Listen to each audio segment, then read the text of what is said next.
Hi అండి. అందరికీ నమస్తే. Welcome to Hindu world. వచ్చేది శ్రావణ మాసం కదండీ! శ్రావణ మాసంలో వరలక్ష్మి వ్రతం కోసం ముందుగా కలశం ఎలా ప్రిపేర్ చేసుకోవాలి, అలాగే కలశం మీదకి బ్లౌజ్ పీస్ ఎలా ఫోల్డింగ్ చేసుకోవాలి అనేది నేను 2 విధాలుగా చేసి చూపిస్తానండి. మీరు కూడా చూడండి.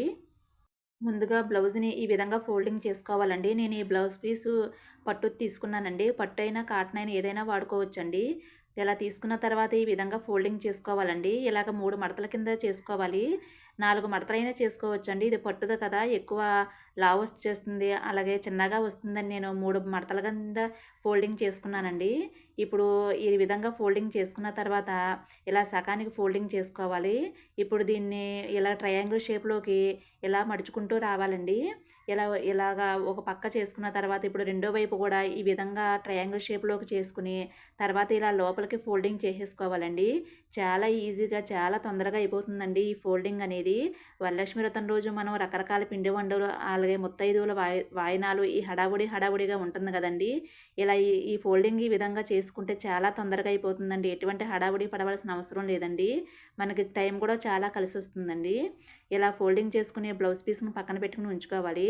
ఇప్పుడు కలశంలోకి కొబ్బరికాయని ప్రిపేర్ చేసుకుందామండి. కొబ్బరికాయ కొంచెం పెద్ద సైజ్ అయితే కలశం చాలా అందంగా ఉంటుంది. ఈ కొబ్బరికాయకి ఎక్కడా పొడి లేకుండా శుభ్రంగా పసుపు రాసుకోవాలండి. తడి పసుపుని ఇలా విధంగా కొబ్బరికాయ అంతా ఈ విధంగా రాసేసుకొని ఉంచుకోవాలి. తర్వాత ఈ కొబ్బరికాయకి నేను కుంకుమ బొట్టు పెట్టుకుంటున్నాను.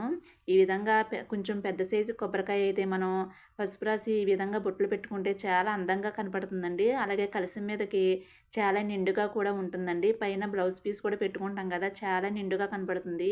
అందుకే కొంచెం పెద్ద సైజు కొబ్బరికాయ తీసుకోండి. ఇలా పసుపు రాసుకునే తర్వాత ఈ విధంగా కుంకుమ బొట్లు పెట్టుకోవాలండి. చూడండి ఎంత అందంగా కనపడుతుందో పసుపు రాసి కుంకుమ బొట్లు పెట్టుకుంటే. ఇప్పుడు కలశంలోకి చెంబు రెడీ చేసుకుందామండి.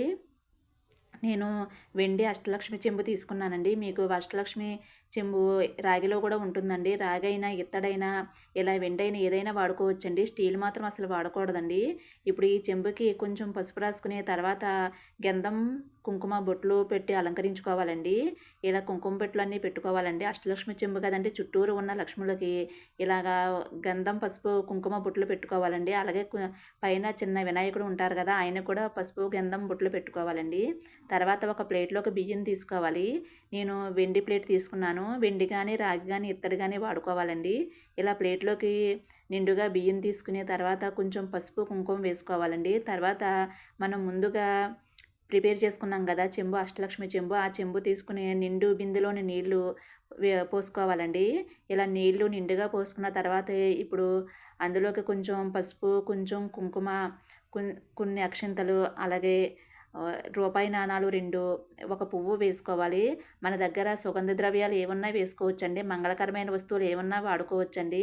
ఒక్క, తమలపాకులు, లక్ష్మీ గవ్వలు, జవ్వాది పౌడర్, అలాగే లక్ష్మీ గవ్వలు, గోమతి చక్రాలు ఇలా ఏమైనా వాడుకోవచ్చండి. కలశంలోకి అమ్మవారికి ఇష్టమైన మంగళకరమైన వస్తువులు ఏమైనా వాడుకోవచ్చండి. ఇలా వేసుకోవాలి. నేను కొంచెం జవ్వాది పౌడర్ వేస్తున్నాను.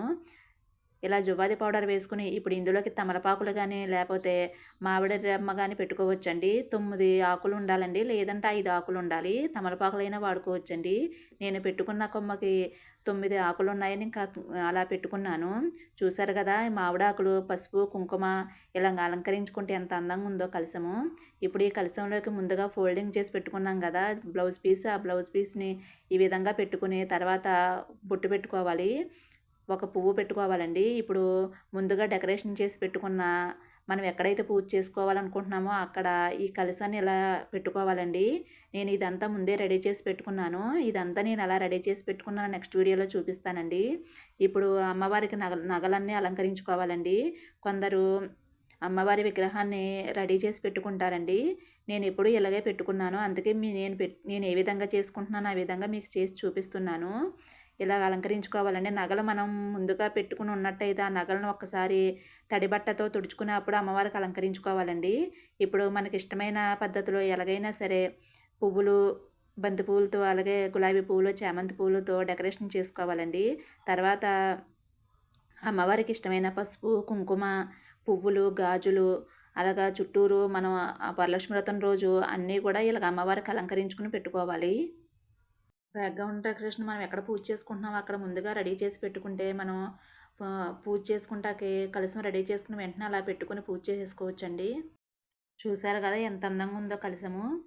అమ్మవారికి ఇష్టమైన మంగళకరమైన వస్తువులు ఏమైనా సరే అమ్మవారి ముందు ఇలా పెట్టుకోవచ్చండి. పసుపు, కుంకుమ, గాజులు, పువ్వులు, డబ్బులు, అలాగే బంగారం, రకరకాల కుందులు, ఏనుగులు, ఇలాగ అమ్మవారికి ఇష్టమైన మంగళకరమైన వస్తువులు ఏమైనా సరే ఈ విధంగా అలంకరించుకోవచ్చండి. ఇప్పుడు రెండో విధంగా బ్లౌజ్ ఫోల్డింగ్ ఎలా చేసుకోవాలో చేసి చూపిస్తానండి. నేను కాటన్ బ్లౌజ్ తీసుకున్నానండి. కాటన్ బ్లౌజ్ని ఈ విధంగా 2 మడతలు వేసుకోవాలండి ఫస్టు. తర్వాత దీన్ని ఈ విధంగా 4 మడతల కింద వేసుకోవాలండి. ఇలా వేసుకున్న తర్వాత ఈ ఫోల్డింగ్ ఇలా చక్కగా కు మధ్య మధ్యలో ముడతలు లేకుండా సర్దుకోవాలండి. అలా సర్దుకున్న తర్వాత ఇలాగ చిన్న చిన్న కుర్చీలు పెట్టుకోవాలండి. బాగా చిన్న కుర్చీలు పెట్టుకుంటే కలశం చాలా అందంగా కనపడుతుందండి. చూడండి నేను చూపిస్తున్న విధంగా చిన్న చిన్న కుర్చీలు పెట్టుకోవాలి. ఇలా పెట్టుకుని ఒక దారంతో కట్టేసుకోవాలండి కుర్చీలు ఊడకుండా. చూడండి ఈ దారంతో నేను ఇలాగా ముడివేస్తున్నాను. ఇలా ముడివేసుకుని ఇప్పుడు కలశానికి ఫోల్డింగ్ చేసుకోవాలండి. చూడండి కుర్చీలు ఈ విధంగా పైకి వచ్చేలాగా ట్రయాంగిల్ షేప్లో మడుచుకోవాలండి. ఇలా మడుచుకున్న తర్వాత మళ్ళీ ఒక మడతని ఈ విధంగా తిప్పుకోవాలి. ఇప్పుడు ఒకవైపు ఇలా ఉంచుకుని ఇప్పుడు రెండో వైపు చివరి నుంచి ట్రయాంగిల్ షేప్లోకి మడుచుకుంటూ రావాలండి. చూడండి ఈ విధంగా చక్కగా ఎటువంటి మధ్యలో ముడతలు లేకుండా సర్దుకుంటూ ఇలాగ ట్రయాంగిల్ షేప్లోకి మడత పెట్టుకుంటూ రావాలండి. మొత్తం చివరి వరకు కుర్చీల వరకు కూడా ఇలాగ ట్రయాంగిల్ షేప్లోకి మడుచుకుంటూ రావాలి. చూడండి ఎంత అందంగా వస్తుందో. ఇప్పుడు దీన్ని ఈ విధంగా లోపలికి కుర్చీల దగ్గర ఉన్న లోపలికి ఈ విధంగా ఫోల్డింగ్ చేసేసుకోవాలండి. చూడండి ఇలా ఫోల్డింగ్ చేసి సర్దుకుంటే అస్సలు ఊడదండి. చాలా గట్టిగా చాలా స్టిఫ్గా ఉంటుంది. చూడండి ఎంత అందంగా వచ్చిందో. పైన కుర్చీలు కూడా ఎంత నిలబడి ఉన్నాయో చూడండి.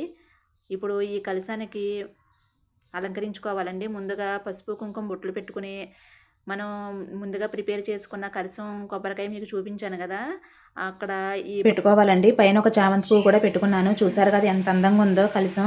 ఈ విధంగా అమ్మవారికి ఇష్టమైనట్టు ఇలా పెట్టుకోవాలండి. అమ్మవారికి ఇష్టమైన మంగళకరమైన వస్తువులు ఏవైనా సరే ఈ కలశం దగ్గర పెట్టుకోవచ్చండి. నేను చూపించిన విధంగా 2 విధాలు కూడా చాలా ఈజీగా చాలా తొందరగా అయిపోతాయండి. మనకు అస్సలు టైం అనేది వేస్ట్ అవ్వదండి. చూసారు కదా ఎంత అందంగా ఉందో. కలశంలో కూడా ఏమేమి వస్తువులు వేసుకోవాలో చూపించాను కదా. ఈ వీడియో కనుక మీకు నచ్చినట్లయితే లైక్ చేయండి, షేర్ చేయండి, సబ్స్క్రైబ్ చేయండి. అలాగే మీ ఫ్రెండ్స్కి మీ రిలేటివ్స్కి నా వీడియోస్ షేర్ చేయండి. Thank you for watching.